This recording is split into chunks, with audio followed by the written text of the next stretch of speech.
very, very generous. 2020 was a shit show, but hopefully 2021 can be not as terrible. Hopefully. Guess what? 2021 was pretty bad, and not in the overwhelmingly bad, horrifyingly shit way 2020 was, more so in the holy shit, 12 months have gone by and it still feels like I'm in January sort of way. What happened last year? Go on, try and remember 3 things that happened. 3 things. Oh shit, there was like a boat, that got stuck in a river. Yeah, there's one. I remember that. Oh yeah, the monkeys. Yeah, the MS Paint monkey drawings that you could buy for like £1 million trillion quid.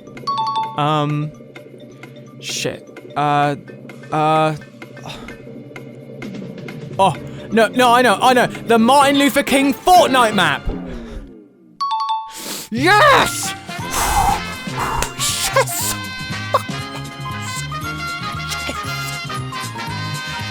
Also, some video games came out. I played a bunch of new games, old games, 2D platformers, shooters, a game about finding a spot to put the tampons. 2021 was the year where I just gave up on going outside and just committed to the bit. I played not 1, but 2 100-hour epics this year. I played a Star Wars game, even though I've never seen a Star Wars movie. I played Super Mario 3D World again, even though I don't like Super Mario 3D World. Boomerang X was really fun, Maquette was neat, Inscription was a masterpiece, but I've already talked about that for 12 minutes. Trickery was cute, a nice little adventure game that also doubles as a colouring book for when you get bored and want to write swear words in the sky. I committed the greatest sin of all, replaying Doom Eternal and actually enjoying it this time. I actually started playing it again just to get footage for the video last year, and what I realised while replaying it is that I was a stupid fucking idiot. I feel like an idiot. Yeah, the game is hard, but that's what makes it so much fun, you moron. Can we get this dumbass out of here, please? You're constantly on the move, taking any pot shot you can get away with, picking off enemies one by one in this delicate game of chess. You're busy shooting everyone and leaping around the level like a monkey on the move, while also keeping an eye on your ammo, your health, your shield, what abilities are available, what big idiot has just wandered into the room.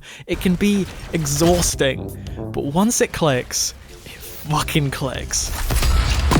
Basically everything I said in my last video still applies. The story sucks, the third-person cutscenes are weird, the tutorials are awful. The thing is though, I don't give a shit about the cutscene cinematography when the gameplay makes me feel like a grizzly bear. If you like video games that are fun, play this one. This one's pretty fun. Deathloop was also fun, not Doom Eternal fun, not 10 out of 10 fun, no fucking clue why every game journalist on the planet decided it was worthy of that much praise, but I did enjoy shooting everyone in the face.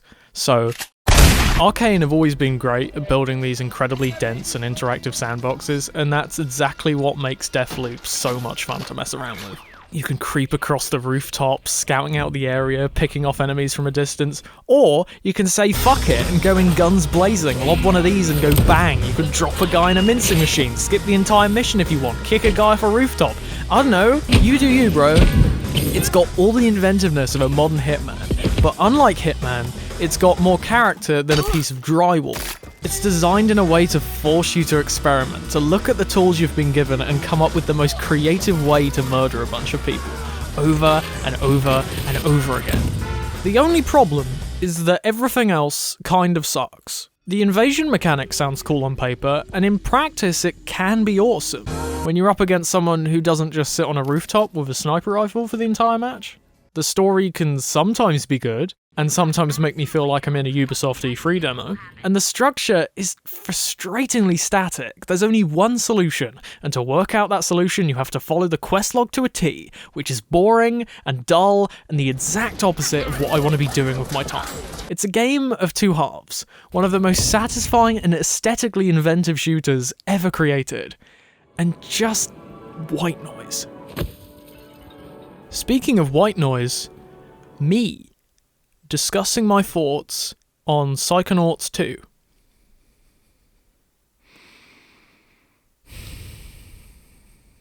Psychonauts 2 was probably my most hyped game of the year, other than the 4 games that I thought were going to come out last year and didn't. And I don't even adore the original Psychonauts. I love thinking about it. I love the world, the sheer creativity, the level where you play a board game against Napoleon, Dogen, but actually playing the thing?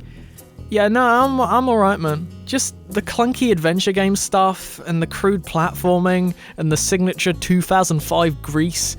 I'm already someone who struggles to enjoy games that came out before 2010, but Psychonauts is in a whole other ballpark. One with a swamp in it. So why was I so hyped for Psychonauts 2 then? Well, for one, it's not 2005 anymore, and for two, there's a level where everything is teeth. So what do I think?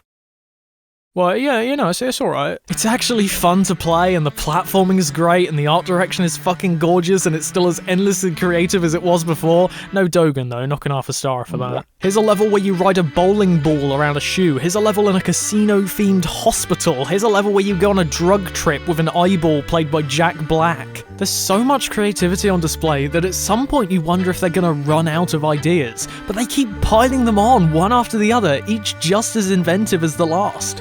And did I mention that the game is actually fun too, and looks like a Pixar movie, and sounds divine? Just how did they make this? It really is night and day how much better Psychonauts 2 is at everything the original just kinda sucked at, and just how equivalently great it is at all of the stuff that was already fantastic to begin with. I've got the odd issue here and there, the combat still kinda sucks, going for 100% is still an exercise in misery, but everything else is fucking magic. And I didn't even have to buy it, it's on Game Pass, you can play this game for £1 if you want. And while you're at it, you can also play Halo Infinite.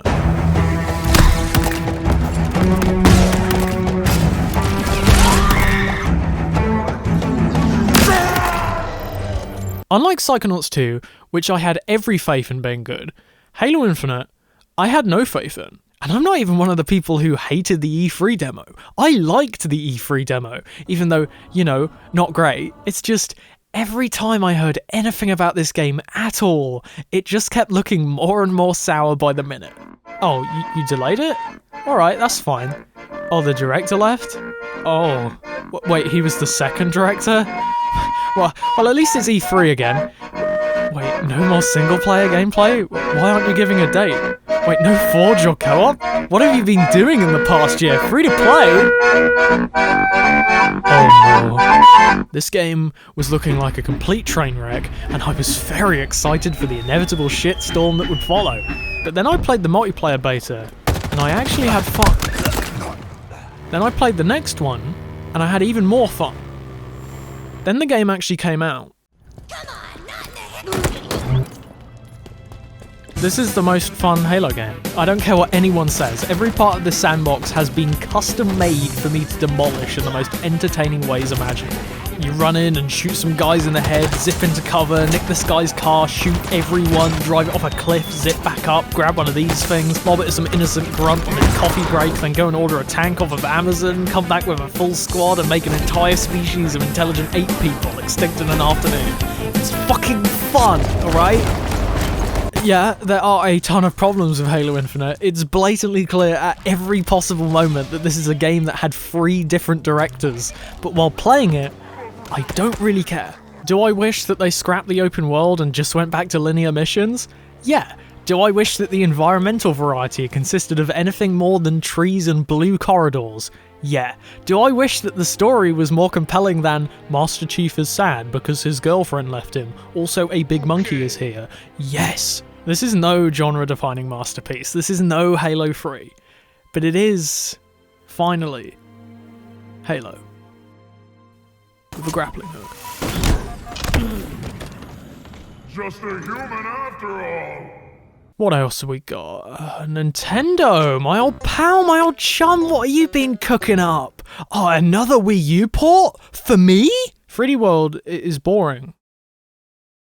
But Bowser's Fury is the second best Mario game, yeah, I said it. For what essentially amounts to 3D World's equivalent to Funky Kong, this little bite-sized expansion has such a ridiculous amount of love and passion poured into it that it's honestly worth the price of admission alone. But it's only 4 hours, I hear you cry. You would pay 50 quid for 4 hours of gameplay?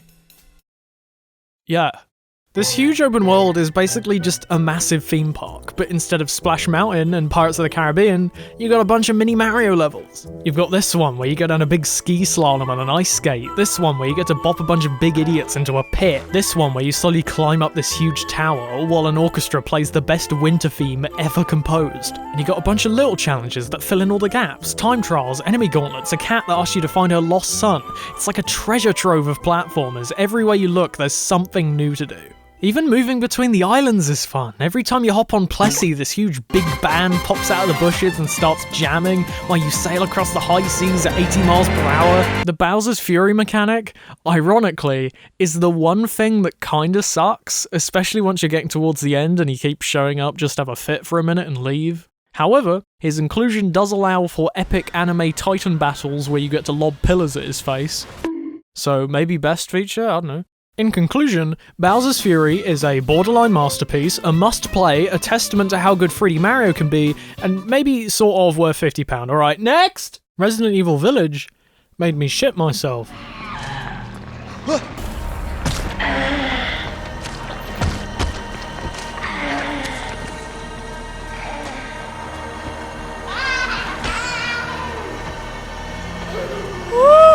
I've had a pretty uneven experience with Resident Evil in my time. I really love the remake of 2, I got a couple of hours into 7 before giving up, I played like 30 minutes of Revelations 2 with Wheeler, which, well, you get what you pay for there. So I wasn't really sure what I was going to get with Village.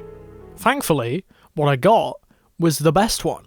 The horror is great, the level design is great, the villains are borderline iconic already, the signature Resident Evil camp is here in full force, Ethan will respond to a parade of zombies wandering towards him like he's gone into Waitrose and seen the price of the cheesecakes. Jesus Christ. This guy just pops out of a cupboard and Ethan doesn't even flinch, who cares? Then 5 minutes later, his hand gets cut off by a giant vampire lady with Wolverine hands, and he just nonchalantly glues it back on with a bottle of fairy liquid, because fuck it, why not? The combat too is as satisfying as ever, whether you're 5 minutes in nervously trying to land a headshot with your back against a wall, or 5 hours in casually meat-shotting an entire swarm like it's nothing. Amazingly, the best part of Village isn't all of that stuff though, it's how well the game twists the traditional structure to pay tribute to the rest of the series. Based on the trailers and the demos, I thought it was just going to be the tall vampire lady stalking me around her massive mansion for most of the game. But no, this is just a small chunk of a larger horror anthology, one that jumps between subgenres like it's playing hopscotch. 1 minute it's pure survival horror, then it's an on-rails scripted set piece, then it's survival horror but now there's a giant busty vampire lady chasing you, then it's a PT-inspired section with your weapons stripped from you, and also there's a giant baby. And Village does this again and again and again. It revels in pulling the rug out from underneath you and surprising you with every chance it gets. What was that? Every time you think it's reached a point where it can't go any further, surprise! Here's a boss fight where you're in a tank, have fun! It's a showcase of the one thing that defines the series, its lack of definition, an all-you-can-eat buffet of every possible thing you could want in a Resident Evil game. It's pretty much perfect. Except for these fucking things. Sticking on the horror game theme, 12 minutes. Not that it's a horror game, it's just horrifyingly shit. Ironically, this was one of my most hyped games of the year. All of the trailers looked really solid, the voice cast was great, Annapurna is one of my favourite publishers, and they'd just put out one of the best time loop games ever made. So sure, give me another one, go on, insert it into my bloodstream. The premise of unravelling a mystery while trapped inside the same 3-room apartment with different events repeating and changing depending on your actions is fucking gold. So how did they fuck it up? Well, for one, the director worked on The Witness. It's hard to show you why 12 minutes is so bad without physically handing you the controller and forcing you to play it, but that technology isn't available yet, so I'm gonna have to settle for an elaborate analogy instead.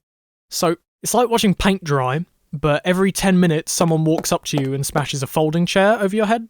It starts off alright, there's this cool opening credit sequence with this wonderful music, Daisy Ridley has made you some pudding and also a baby, then Willem Dafoe busts down the door and murders you. Awesome, great setup. Then you get to do it again, this time you got to convince your wife you're in a time loop, so how do you do that? Well, you can show her the baby clothes she mentioned and point out the weather, simple enough. But then the game goes on, and the puzzles become more and more obtuse, requiring more and more trial and error, which requires wasting more and more of your time listening to the same repeated dialogue over and over again until you're sitting there an hour later bashing your head against a wall trying to work out what the fuck to do, and you just cave and look up a guide. This is the point where the game should redeem itself, where I look up the answer, kick myself for being so stupid, and just go back to playing it. What shouldn't happen is I look up a guide, see the incredibly convoluted and backward solution, go, how the fucking hell was I meant to figure that shit out, and then play the rest of the game alt-tabbing out to Polygon every few minutes because I don't want to waste any more of my time. What's worse is that 12 minutes still isn't done. Even while following a guide, you've still got to climb over a mountain of jank to do pretty much anything. Towards the end of the game, puzzle solutions devolve into these ridiculously precise series of interactions with no feedback on whether what you're doing is correct, with no skip button to get past the pages of dialogue you've already heard a million times before. This is a game with Willem Dafoe in it that made me hate the sound of Willem Dafoe's voice. If you fuck up one tiny interaction, that's it. You gotta do the whole sequence again. At every possible turn, 12 minutes is holding up a giant sign that just says fuck you in big bold impact font, and you have to try and squint past it to play the most mediocre point and click ever made. And after all of that, your reward for suffering through 4 hours of pure distilled boredom is an even bigger sign in even bolder impact font, a story that goes nowhere, says nothing, but still thinks itself high art. What a colossal failure on every level. Except Willem, you did a good job, Will. Right, we've reached the grand finale, the final game, the game to end all games, the best game I played this year. It was pretty tough picking this one. I went through a rigorous selection process involving a team of panelists, but I think I've finally settled on it. My game of the year, 2021, is the same game I picked last year. Thanks for watching. Outer Wilds is one of the best games I think I've ever played. I don't think I did a very good job selling that in last year's video, but it's perfect. As a mystery game, it's perfect. As a space exploration game, it's perfect. As a world itself, it's pretty much perfect too. No other game has managed to sell the experience of unraveling a mystery as well as this one does, and the way it uses the time loop to not only create inventive puzzles, but also to force you to explore every part of this universe is genius. The ending, as much as I want to avoid spoiling it, tries to get you nostalgic about a universe you've only ever been a part of for less than 20 hours, and it fucking works. How does it do that? I don't know, it's fucking good maybe? Maybe it's a little bit of a masterpiece? Maybe I might put it in my top 5? So the question I, and many other people had, when Mobius announced a DLC, was how the hell were they gonna live up to that? Well, like this.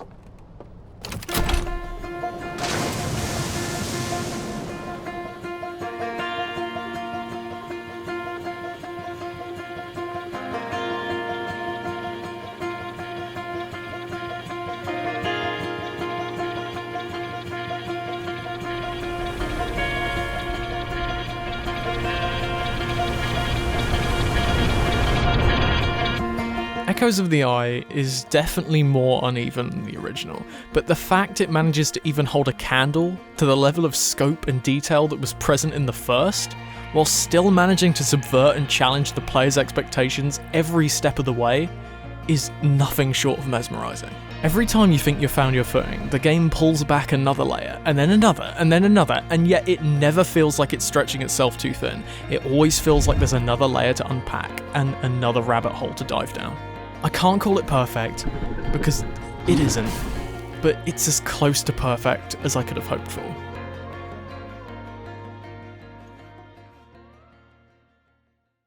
Right then, that's the video. I mean, I guess I could talk about Return of the Obra Dinn, easily the best game I played last year that didn't come out last year. It's one of the most tightly designed and satisfying puzzle games ever made, and it's a crime it took me this long to play it. Metroid Dread was alright, I guess, but honestly, any Metroidvania going up against Hollow Knight is never gonna fucking win. Persona 5, some of the RPG stuff really sucks, but that's alright, because I can also have coffee with a cat, 10 out of 10. Red Dead Redemption 2, see above. The 10 out of 10, not the coffee with a cat. Inscription. Please go watch my video. It got like 10 views. Also see above. Titanfall 2. Movies. I don't know. Spencer was pretty good. Tier list. Patreon. It's shilling time. If you like what I make and want to throw me a couple bones, feel free to have a gander and then hand over your credit card information. I've lowered the price of the shout-out tier. I've added a new one. Made it so you only get charged when I upload, which is what, like 3 times a year? You get some fun update posts and behind-the-scenes stuff and early access to videos.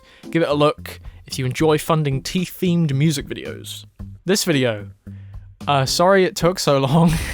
Uni's been getting in the way a bit, as well as my garbage heap of a computer and Premiere Pro, and my lack of hard drive space. And finally, 2022.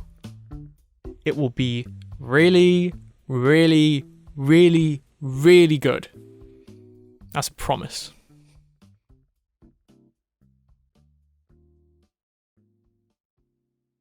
Actually, you know what? Probably not.